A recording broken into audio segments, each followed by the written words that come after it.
नमस्कार, आप देख रहे हैं IBC 24। मैं हूं आपके साथ विजेंद्र पांडे। हमारी इस विशेष प्रस्तुति में आपका बहुत बहुत स्वागत है। एक श्लोक है, परोपकाराय पुण्याय पापाय परपीड़नम। महर्षि वेद व्यास ने सीधी बात, बड़ी बात ये लिख दी कि दूसरों का भला करना पुण्य है और दूसरों को कष्ट पहुंचाना, दुख पहुंचाना पाप। सनातन धर्म का मर्म भी यही है।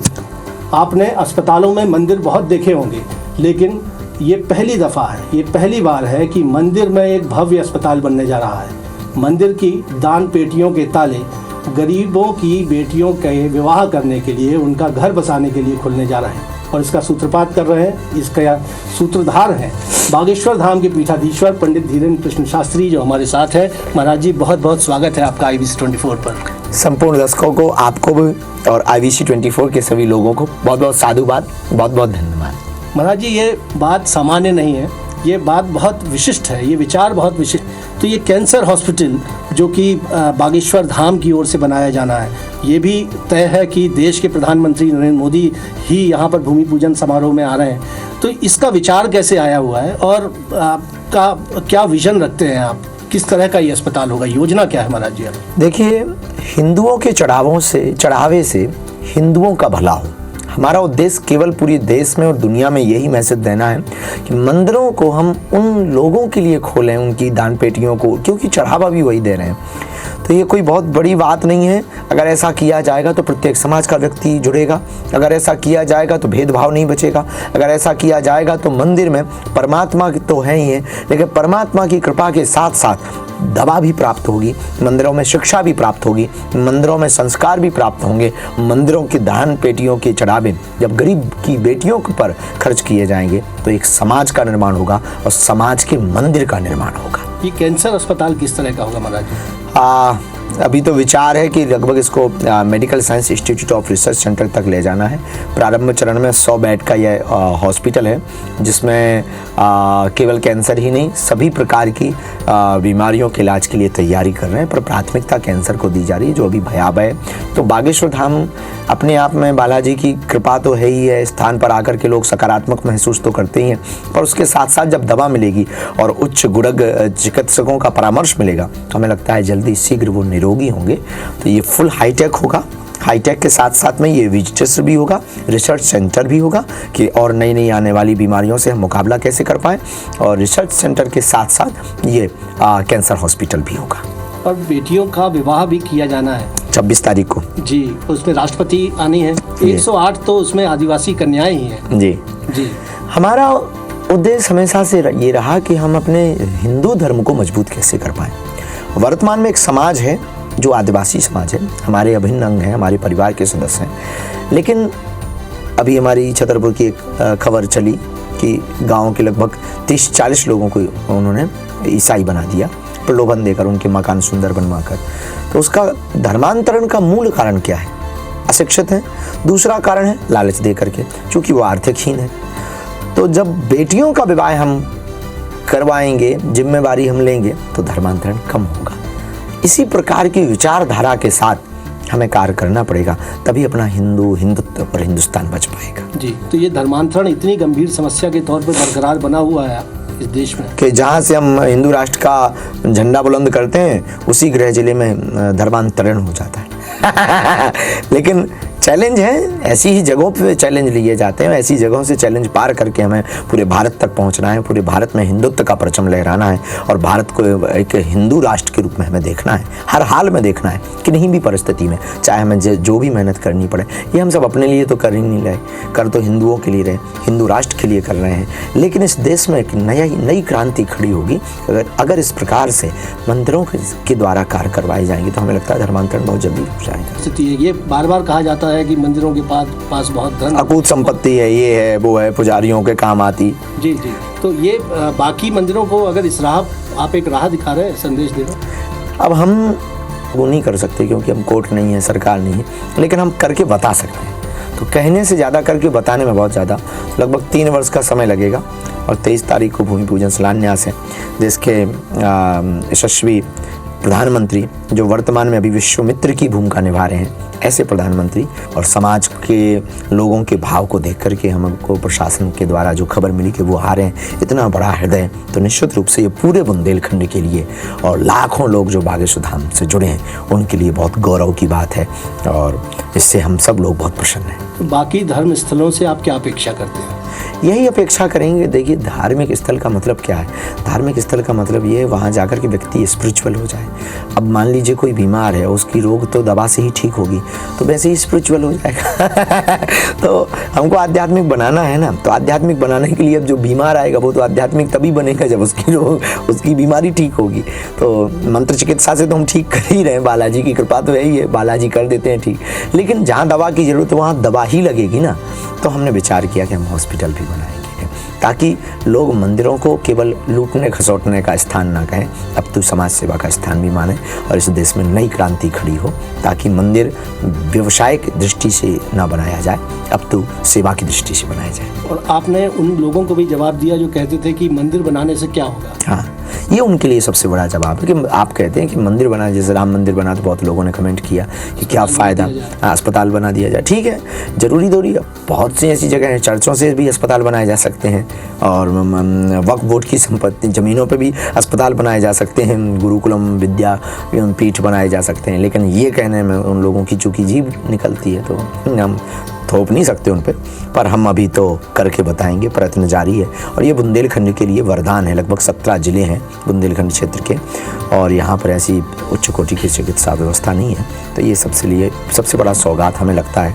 बालाजी की कृपा से। पहले तो हम सरकार से ये अपेक्षा करेंगे कि सरकार के अधिग्रहण में जितने भी मंदिर हैं वो मुक्त हो गए और उन मंदिरों से हम अपेक्षा करेंगे कि वहाँ पर एक हॉस्पिटल, एक विद्यापीठ और एक गौशाला हो गए जो मंदिरों की निजी हो गए। और सबसे बड़ी बात कि भारत हमारा बहुत जल्दी विश्व गुरु बने। जी, और इधर आपने कहा कि विश्वामित्र की भूमिका पीएम नरेंद्र मोदी निभा रहे हैं, उनका इस मंच से आना और यहाँ से एक मंदिर के द्वारा बनाए जा रहे अस्पताल की आधारशिला रखना, ये क्या संदेश देगा देश में? पूरे देश में ये सबसे बड़ी बात तो ये है कि माननीय प्रधानमंत्री जी शिक्षा और स्वास्थ्य के प्रति बहुत सजग हैं और वो हमेशा इन सब चीज़ों को बहुत बढ़ावा भी देते हैं। लेकिन ये सबसे बड़ा संदेश ये जाएगा कि उनको बुंदेलखंड क्षेत्र के जो 17 जिले हैं, यूपी बॉर्डर भी लगा और ये छत्तीसगढ़ का भी थोड़ा कोना लगा, ये तो इन सब के प्रति उनका कितना साधारण सा क्षेत्र है।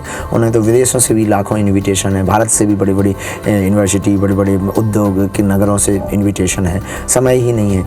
लेकिन इस व्यस्ततम जीवन में, इतने व्यस्ततम जिनके पास पूरे देश का भार है, पूरा विश्व के लोग उनकी तरफ आशा अपेक्षा के साथ देखते हैं हमारे प्रधानमंत्री जी की तरफ, और उन्होंने सहज बस आमंत्रण स्वीकार किया और वो आधारशिला रखने के लिए पहुँचेंगे। तो ये निश्चित रूप से एक पूरे भारत में एक अनूठा मैसेज है कि प्रधानमंत्री जी सबके हैं। क्योंकि जिस तरह से धर्म पथ पर सरकार एक तरह से आगे बढ़ी है, भले वो हम महाकुंभ के एक ऐतिहासिक आयोजन की बात करें या इससे पहले काशी विश्वनाथ कॉरिडोर की बात हो, धार्मिक स्थलों महाकाल लोक की बात हो, और ये कहा जा रहा है कि जिस तरह से धर्म पथ पर राजनीति भी बढ़ती है, सरकार भी बढ़ती है, तो क्या धर्म सापेक्ष ही सरकार को होना चाहिए, राजनीति को होना चाहिए, या निरपेक्षता की बात की? देखिए, हम एक बात बहुत देखिए, प्रधानमंत्री सबके हैं, वो किसी एक के नहीं है।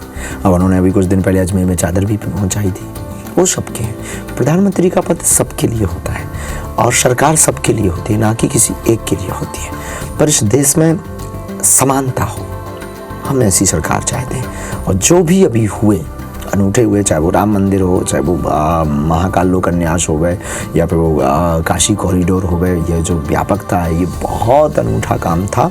और हमारा किसी भी पार्टी विशेष के प्रति समर्पण नहीं, हमारा समर्पण है अध्यात्म के प्रति और राष्ट्र के प्रति, और जो राष्ट्र का है वो हमारा है, अब वो कोई भी एनी हाउ। तो इतने बड़े देश में 144 साल बाद जो महाकुंभ हुआ, ना कास्ट पे लड़ाई हुई, ना गोरे कारे पे लड़ाई हुई, ना जात पूछी गई, ना पंथ पूछा गया, ना मजहब पूछा गया, ना हम लोग इस पे लड़े कि कौन पहले स्नान करेगा, कौन बाद में स्नान करेगा। कितनी अद्भुत बात, कितना विशालतम आयोजन हम सब ने महाकुंभ का। यूँ माने कि भारत ने सनातन ने भारत को प्रेजेंट किया और भारत ने सनातन को प्रेजेंट किया पूरी दुनिया के सामने महाकुंभ के जरिए। लेकिन कुछ लोग ये भी कहते हैं कि धर्म और राजनीति को अलग अलग रखना चाहिए, घालमेल हो रहा है धर्म और राजनीति का। देखिए,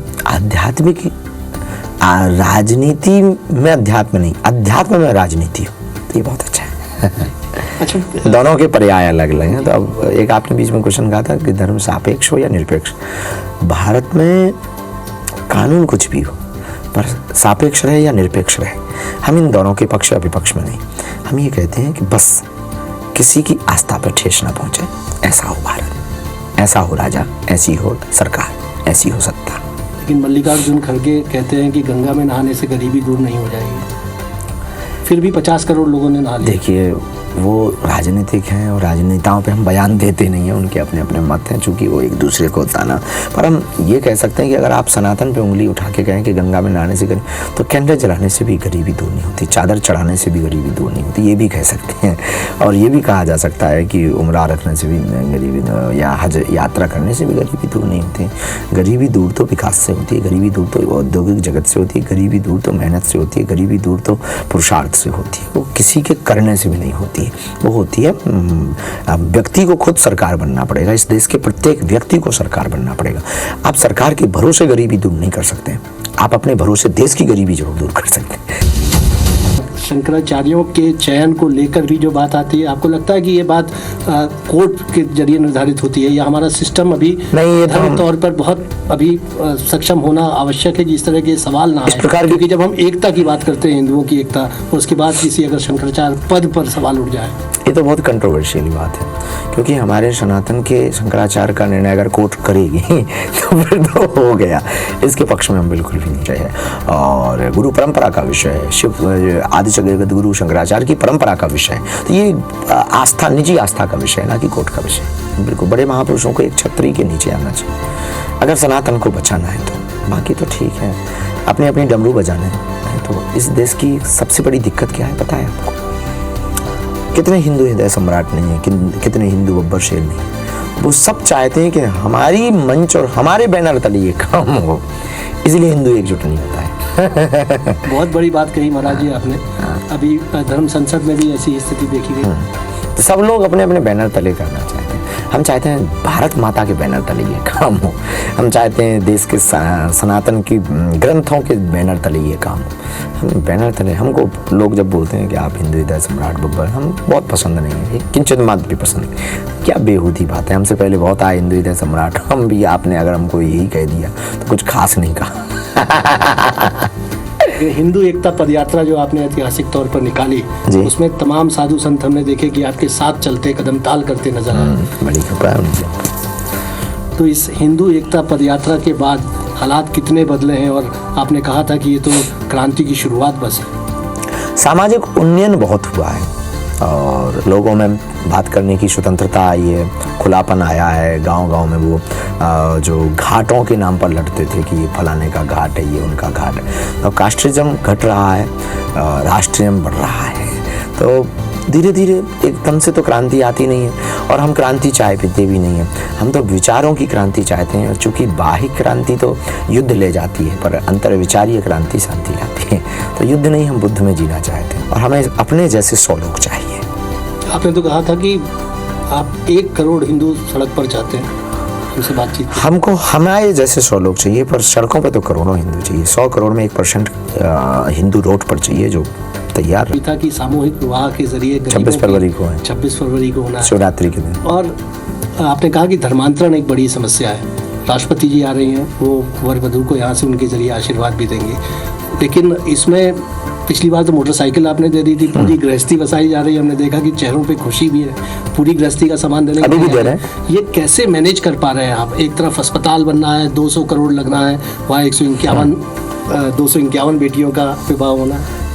जुड़े हैं सब लोग, थोड़ा थोड़ा सहयोग कर देते हैं। हम साल भर कथा करते हैं, कुछ चढ़ावा मिल जाता है दरबारों में, कुछ लोग आप जैसे लोग आ जाते हैं, तो किसी का कोई काम सफल हुआ तो वो हमें दे जाते हैं। हम जोड़ते रहते हैं, रखते रहते हैं। कभी कभी उधार भी उठाना पड़ता है, ऐसी भी परिस्थिति बन जाती है, पर करना तो यही है, वो सब हो जाता है। भगवान दया, इस देश में सहयोग करने वालों की भी कमी नहीं है, क्योंकि हम पे बरसते तो है नहीं है, कोई धंधा बिजनेस तो हम करते नहीं हैं। लोग जो हमें देते हैं बस उसी को हम दिनहीन गरीबों में लगा देते हैं, उन बेटियों के विवाह में लगा देते हैं। हमें लेकिन लुटाने में मज़ा बहुत आता है, हमको ये सेवा करने में बहुत।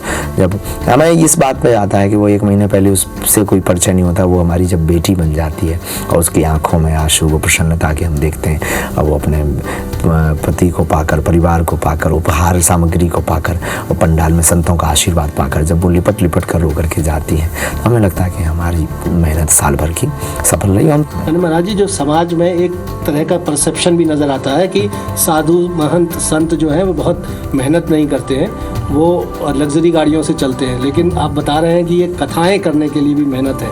और आम व्यक्ति, मेरा जैसा व्यक्ति अगर पैसा जोड़ता है, पाई जोड़ता है, तो घर बनाता है, अपनी बेटी का विवाह करता है, तो आप ये कह रहे हैं कि ये परसेप्शन गलत है, साधु महात्मा भी लगातार मेहनत करते हैं। देखिए, बिना मेहनत के तो आप कर नहीं पाएंगे। कहना सरल है, उसको करना बहुत कठिन है।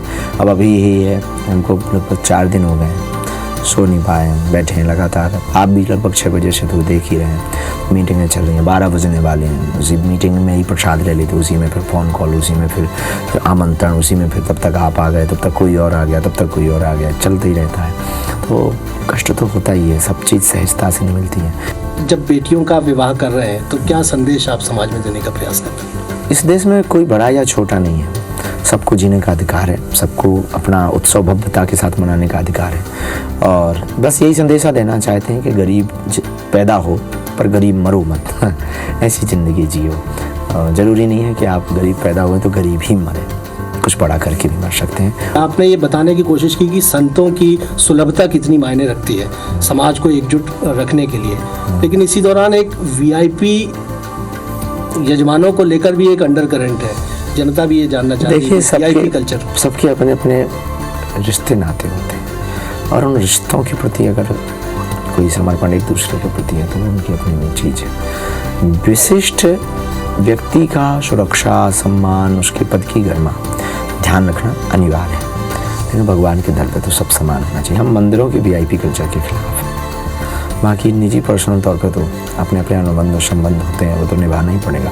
अब यहाँ पर प्रधानमंत्री जी आ जाए तो उनकी सुरक्षा में तो चूक भी ना हो जाए ना। देश का कोई विशिष्ट उद्योगपति आ जाए तो अब उनकी सुरक्षा भी है, उसको सुरक्षित रखना भी अनिवार्य है, उनका टाइम मैनेजमेंट रखना भी अनिवार्य है। तो वो वहाँ तक तो ठीक है, लेकिन भगवान की नज़र में तो सब एक है। इस बात की जरूर गरिमा का ध्यान रखना चाहिए, पर संतों को हम सब ये बोल नहीं सकते हैं। जी, जो पर्ची आपकी निकलती है उसका रहस्य क्या है? कुछ भी नहीं, पर्ची का कोई ऐसा दावा किया जाता है कि मन की बात जान लेते हैं। दावा तो कुछ भी कर सकते हैं लोग हैं, हमने कभी ऐसा कोई दावा नहीं किया है। हमको भविष्य वक्ता नहीं बनना है, हमको भविष्य निर्माता बनना है भविष्य वक्ता बनने का हमें कोई शौक नहीं है। लेकिन महाराज जी, जब आप की एक तरह से लोगों ने जाना पहचाना तो मन की बात पढ़ लेने वाले बाबा के तौर पर आपकी पहचान हमारी प्रेजेंटेशन बहुत विचित्र हुई जी वाले बाबा के तौर पर आपकी पहचान हुई। लेकिन उसके बाद हमने देखा कि आपने सेवा यात्रा की बात हो, हिंदू राष्ट्र बनाने की मुहिम की बात हो, क्या आपने उस इमेज को बहुत स्मार्टली ओवरकम किया है? नहीं, हमारा तो वो उद्देश्य ही कुछ अलग था। चूँकि चंगाई सभाएं चलती हैं, चंगाई सभाओं में चमत्कार दिखा करके वो धर्मांतरण करवाते हैं। तो एक दिन बैठे बैठे हम सोच लिए, हमने अपने जो गुरु जी अंदर ही अंदर बात करते हैं, हमने उनसे कहा कि ये लोग तो ऐसा करते हैं। बोले अपन भी कर सकते हैं इनसे बेहतर तो वो तो तरीके करते हैं, वो तो नौटंकी करते हैं, अपन तो रियल वाला कर सकते हैं बस। तो जो हिंदुओं को ये लगता था कि अपने में शक्तियाँ कम है, उनके में ज़्यादा है, वो कन्वर्टेड हो जाते थे, धर्मांतरित कर ले। हमने तो उनको बुलाने के लिए किया कि यार अपने में भी बालाजी अपने कम नहीं है चमत्कार भी दिखा दिया आपने। तो बस हिंदुओं को बुलाने के लिए। लोगों ने समझा नहीं, हमको बिल्कुल भी नहीं समझा। लोगों ने तो यही समझा कि ये तो चमत्कार करने आए। नहीं, चमत्कार हमारा उद्देश्य था हिंदुओं को एकजुट करना, उन हिंदुओं को जो चमत्कारों के नाम पर धर्मांतरण करते हैं, हमें उनको वापस बुलाना था। अब वापस हाउ कैन पॉसिबल? 2 ही उपाय हैं, या तो उनकी समस्या निपटाओ या वैसे ही चमत्कार दिखाओ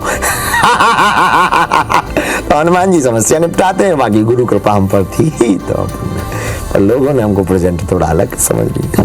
लेकिन महाराज जी, अभी आप जिक्र कर रहे थे कि मंदिर, जो लोग बोलते थे कि मंदिर बनाने से क्या होगा, वो मंदिर कई अस्पताल बना सकता है हमसे, तो क्या कहेंगे आप? नहीं, ये तो बहुत गलत कमेंट्स है लोगों का कि मंदिरों से कोई फ़ायदा नहीं। मंदिरों से फूल वालों को फ़ायदा, मंदिरों से लाइट वालों को फ़ायदा, मंदिर से ऑटो वालों को फ़ायदा, मंदिर से बस वालों को फ़ायदा, मंदिर से सड़क वालों PWD विभाग को फ़ायदा, मंदिर से सरकार को फ़ायदा, मंदिर से वहाँ के दुकानदारों को फ़ायदा, मंदिर से होटल्स को बढ़ावा, मंदिर से फ्लावर्स को बढ़ावा, मंदिर से बहुत सी ऐसी चीज़ें हैं जहाँ से इकोनॉमी डेवलप होती है, इकोनॉमी बूस्ट होती है, इकोनॉमी अप होती है। इसमें तो कोई शक नहीं। जैसे बागेश्वर धाम है, बागेश्वर धाम एक छोटा सा तीर्थ स्थल, छोटा सा गांव, आज से ठीक 5-7 साल पहले यहाँ की इकोनॉमिकली स्थिति बहुत अलग थी। अब यहाँ छतरपुर, खजुराहो, पन्ना, इधर झांसी तक इकोनॉमिकली आप देख लीजिए कितना बूस्ट आया है। हमारे खुद के गाँव में जिन पर कल तक 4 भैंसियाँ थी, आज उन पर 4-4 कारें हमारे गाँव में बदलाव हुआ है, खजुराहो में बदलाव हुआ, होटल्स बुक हैं, नए होटल बनाए जा रहे हैं, बड़ी बड़ी कंपनियां आ रही हैं, बड़ी बड़ी होटल्स के ब्रांड्स आ रहे हैं, और एवरीडे फ्लाइट 2-2 फ्लाइट हो गई हैं, चार्टर 2-2 4-4 एक दिन में आ जाते हैं, और इंडियंस एंड फॉरेनर्स NRI आ रहे हैं। तो इकोनॉमिकली विजिटर्स हो गए हैं, लोग दर्शन करने आते हैं, तो आर्थिक भी बहुत मजबूती मिली, सामाजिक भी बहुत मजबूती मिली, और धार्मिक भी बहुत मजबूती मिली एक बागेश्वर धाम के हो जाने से। तो ये बुंदेलखंड तक का तो अब हॉस्पिटल होगा, फिर कल वो मेडिकल कॉलेज होगा, फिर आई का हमारा विचार है भविष्य में, माननीय प्रधानमंत्री जी का उसकी तरफ बहुत सोच है आंखों के अस्पताल के लिए। तो शंकर नेत्रालय की तरह, चेन्नई की तरह कुछ ऐसा सोचेंगे, उस पर भी कार्य करेंगे। माननीय प्रधानमंत्री जी का इसके प्रति, आयुर्वेद के प्रति बहुत ज़्यादा वो है, वो जब पहुँचेंगे तो इन सब के प्रति जब करेंगे तो बुंदेलखंड का बहुत व्यापक विस्तार होगा। तो ये तो कमेंट ही बेहुदा है कि मंदिरों से क्या होता है। मंदिरों से बहुत कुछ हो सकता है। दुबई में जाके पूछो, वरना वो इस्लामिक देश में UAE में क्यों, अबू धाबी में क्यों बनाया जाता मंदिर को जगह क्यों दी जाती तो ये तो मूर्खतापूर्ण कमेंट है कि मंदिरों से क्या होता। मंदिरों से बहुत कुछ होता है। अगर किसी को ऐसा लगे तो आप हमारे पास भेज सकते हो, हम खुजली मिटा देंगे। दशकों में लगाई गई है, एक धारणा बना दी गई। ये तो एक प्रायोजित तरीके का ह्यूमर उड़ाया गया है। जैसे वो गुनाह का देवता और गुंडा, कोई मस्तक पर तिलक, और वो भगवान के हवस का पुजारी, वो भगवान के दर पे आस्था टूटी भगवान तो कुछ ना कर पाया। ये तो शुद्ध ये प्रायोजित, ऐसे ये भी एक प्रायोजित तरीके का एक प्रयोग है। धीरे धीरे ये मिटेगा। ऐसे ही अस्पताल बनेंगे मंदिरों से, धीरे गुरुकुलम खुलेंगे मंदिरों से, गौशालाएं होंगी मंदिरों से, समाज सेवा होगी मंदिरों से, खत्म हो जाएगी चीजें। सनातन बोर्ड बनेगा महाराज। देखो, एक बात हम इस पे बहुत देर तक सोचते रहे, एक दिन सनातन बोर्ड हो या ना हो, पर बक बोर्ड बंद हो जानी चाहिए। बने तो बहुत अच्छा है, नहीं भी बने तो बक बोर्ड बंद हो जाए, या उसका अधिकार जो है ना वो सरकार के हाथ में चला जाए। भगवान से प्रार्थना। आवश्यक क्यों है? सबसे ज़्यादा कारण ये है कि उनकी जो देश में एक कानून है, समानता का ये देश है, संविधान में समानता की बात कही है। तो समानता संविधान में है तो असमानता कैसे? उनके लिए विशेष प्रयोजन। अब बांग्लादेश में भी हिंदू हैं, पाकिस्तान में भी हिंदू हैं, म्यांमार में भी हिंदू हैं, भूटान में थोड़े, फिजी में भी हिंदू हैं। वहाँ तो हिंदू बोर्ड नहीं है।